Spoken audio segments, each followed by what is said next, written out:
Hi friends, কেমন আছো তোমরা? দ্য কুকিং উইন্ডো চ্যানেলে তোমাদের স্বাগত জানাই। বন্ধুরা, তোমরা কাঁচা কলার ডালনা, কাঁচা কলার কোফতা এগুলো তো প্রচুর খেয়েছো। কাঁচা কলা কখনো এইভাবে রান্না করে খেয়েছো কি? যদি না খেয়ে থাকো তাহলে একবার এইভাবে রান্না করে দেখো, দারুণ লাগবে কিন্তু।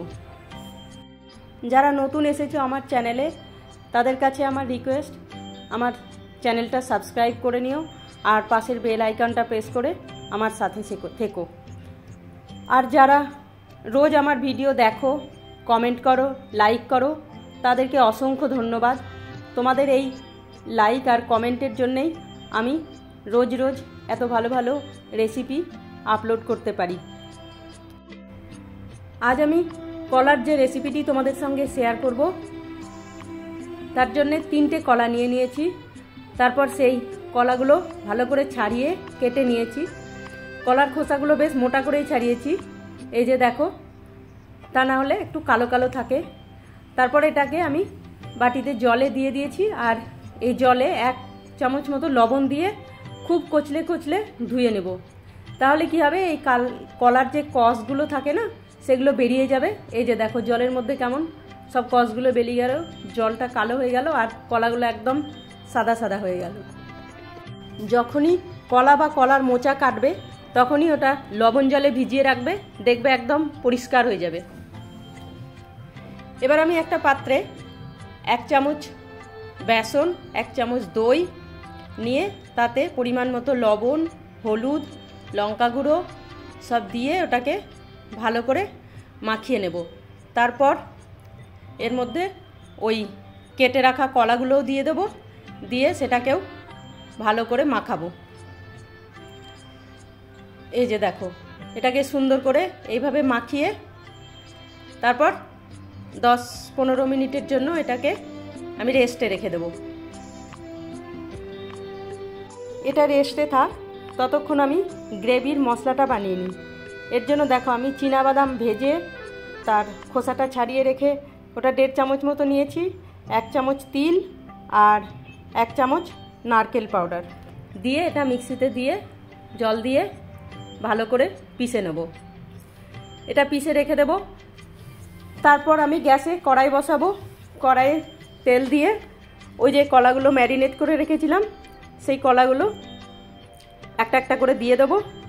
দিয়ে ওগুলোকে বেশ উল্টে পাল্টে নেড়ে চেড়ে ভেজে নেব।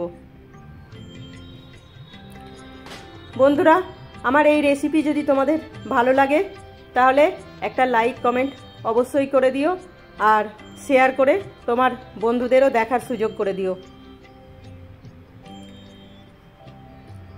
এই যে দেখো, কলাগুলোর 1 পিঠ হয়ে গেছে।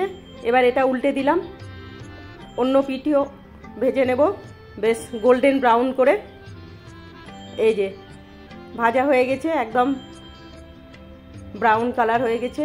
এবার সব কলাগুলো আমি তুলে নেব। তুলে নিয়ে বাকি যেগুলো ছিল সেগুলোও দিয়ে দেব একটা একটা করে। এই যে এগুলোও দিয়ে দিয়েছি। এবার এগুলোও উল্টে পাল্টে ভালো করে গোল্ডেন ব্রাউন কালার করে ভেজে নেব। এগুলোও হয়ে গেছে ভাজা। এই যে দেখো, সব কলাগুলো ভাজা হয়ে গেল।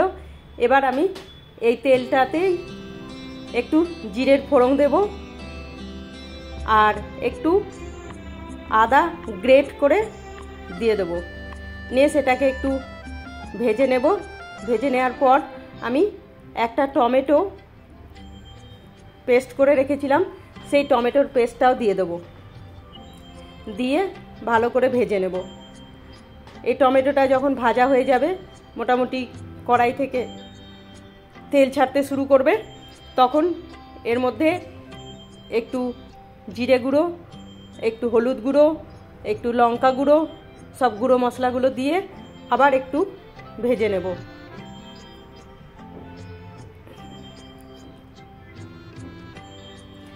এই যে দেখো, মোটামুটি ভাজা হয়ে গেছে। এবারে আমি ওই যে নারকেল আর পোস্ত আর চীনাবাদাম দিয়ে পেস্ট বানিয়ে রেখেছিলাম সেই পেস্টটাও দিয়ে দেবো। এই বাটি বুলিয়ে একটু জলও দিয়ে দেবো, নিয়ে এটাকেও আমি ভেজে নেব।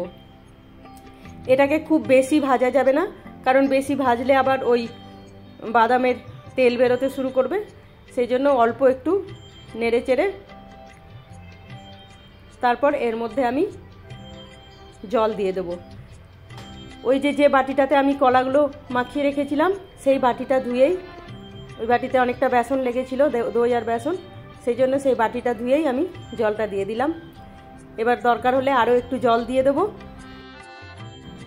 আরও একটু জল দিয়ে দিলাম, দিয়ে এবার লবণটাও দিয়ে দেবো এর মধ্যে, দিয়ে এটাকে ফুটতে দেবো। এই যে ফুটে গেছে, এবার এর মধ্যে ওই ভেজে রাখা কলাগুলোও দিয়ে দেবো, দিয়ে আবার একটু ফুটিয়ে নেব। আমি এখানে গ্রেভি বানানোর জন্য নাট আর তিল ইউজ করেছি। তোমরা চাইলে পেঁয়াজ আর টমেটো দিয়েও করতে পারে, কাজু আর দুধ দিয়েও করতে পারো, আবার পোস্ত আর খরবুজের বীজ দিয়েও করতে পারো। যেটা তোমাদের কাছে অ্যাভেলেবল সেটা দিয়েই করা যায়। এবার ওপর থেকে আমি এক চামচ গরম মশলা ছড়িয়ে দিলাম আর একটু কসুরি মেথি ছড়িয়ে দিলাম, দিয়ে এবার গ্যাসটা বন্ধ করে দেবো।